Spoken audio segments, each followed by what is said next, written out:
আপনি কি কখনো এমন একটি জায়গার কথা কল্পনা করেছেন যেখানে একবার ঢুকলে আর কখনো বের হওয়া যায় না?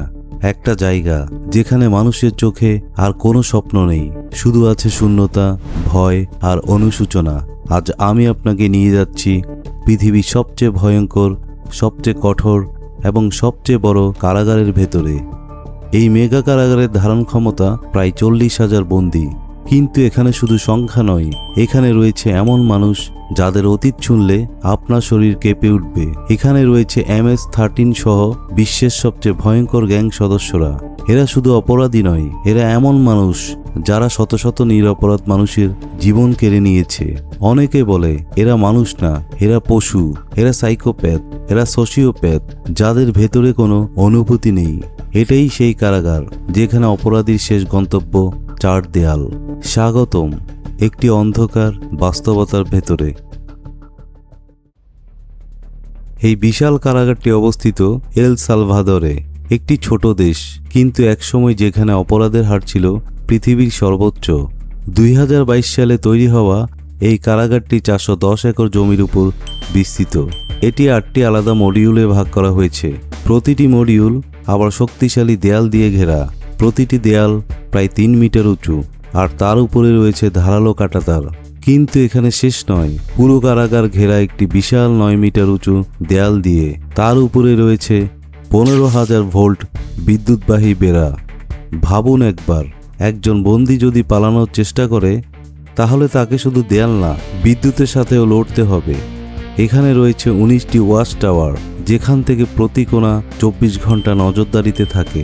শুধু তাই নয়, এই কারাগারের চারপাশে রয়েছে জ্যামার, যা 2 কিলোমিটার এলাকার মধ্যে সব ধরনের সিগন্যাল বন্ধ করে দেয়। মানে এখান থেকে কোনো ফোন কল, কোনো মেসেজ, কিছুই বাইরে যেতে পারে না। 600-র বেশি সৈন্য শুধুমাত্র বাইরের নিরাপত্তা কাজের জন্য রয়েছে। এখানে প্রতিটি জিনিস এমনভাবে ডিজাইন করা হয়েছে যাতে শুধু পালানো কঠিন না, পালানোর চিন্তাটাই অসম্ভব হয়ে যায়। এখন আসুন জেলের ভেতরে। এখানে একসাথে প্রায় 2,500 বন্দী থাকতে পারে একটি মডিউলে। সবাই একই পোশাক পরে, সাদা শার্ট, শর্টস এবং স্যান্ডেল। কোনো ব্যক্তিগত জিনিস নেই, না ফোন, না বই, না স্মৃতি। একটি সেলে থাকে 80 থেকে 150 জন বন্দী। প্রতি বন্দির জায়গা মাত্র 0 থেকে 5 বর্গমিটার। মানে আপনি ঠিকমতো শুয়ে থাকতেও পারবেন না।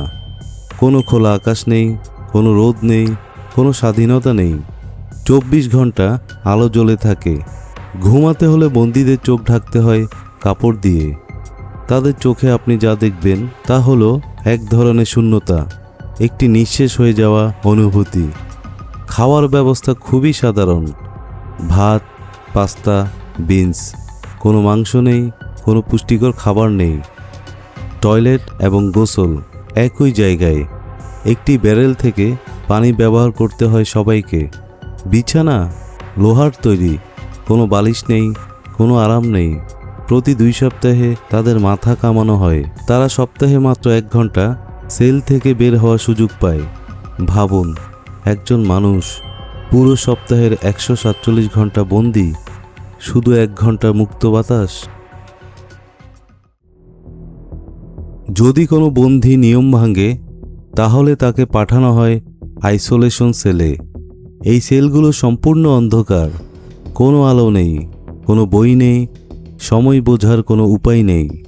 একজন মানুষ সেখানে কয়েকদিন, এমনকি কয়েক সপ্তাহ কাটাতে পারে, একদম একা, শুধু নিজের চিন্তার সাথে নিয়ে।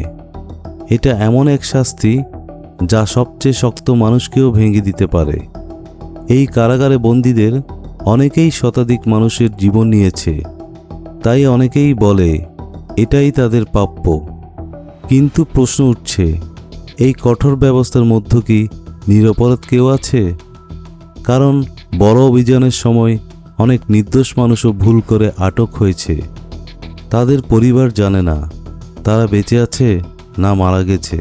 তাহলে এটা কি ন্যায় বিচার, নাকি ভয় দেখিয়ে নিয়ন্ত্রণ? কমেন্ট করে জানাতে পারেন। এক সময় এল সালভাদরে প্রতি 1,01,04 জন মানুষ নিহত হতো। পুরো দেশ ছিল গ্যাংয়ের দখলে। কিন্তু আজ সেই সংখ্যা নেমে এসেছে মাত্র 2.4-এ, অর্থাৎ শান্তি ফিরেছে। রাস্তা এখন নিরাপদ, মানুষ এখন ভয় ছাড়া চলাফেরা করতে পারে। কিন্তু এর পেছনে যে মূল্য দেওয়া হয়েছে তা কি খুব বেশি নয়? একদিকে নিরাপত্তা, অন্যদিকে মানবাধিকার। আপনি কি মনে করেন এটা কি সত্যিকারে ন্যায় বিচার, নাকি শুধু কঠোর শক্তির প্রদর্শন? এই প্রশ্নের উত্তর এখনও অজানা, আর হয়তো এই কারাগারের দেয়ালের মধ্যেই লুকিয়ে আছে সেই উত্তর। আপনার মূল্যবান মতামত কমেন্টে জানাতে পারেন। এটাই ছিল পৃথিবীর সবচেয়ে ভয়ঙ্কর কারাগারের অজানা গল্প। যদি এমন আরও রহস্যময়, সত্য ঘটনা এবং চমকে দেওয়া ডকুমেন্টারি দেখতে চান, তাহলে এখনই সাবস্ক্রাইব করুন অরণ্যপথ চ্যানেলটি, কারণ আপনার সামনে আসছে আরও অনেক অজানা সত্য যা আপনার ভাবনাকেই বদলে দেবে। ধন্যবাদ। পরের ভিডিওতে আবার দেখা হবে।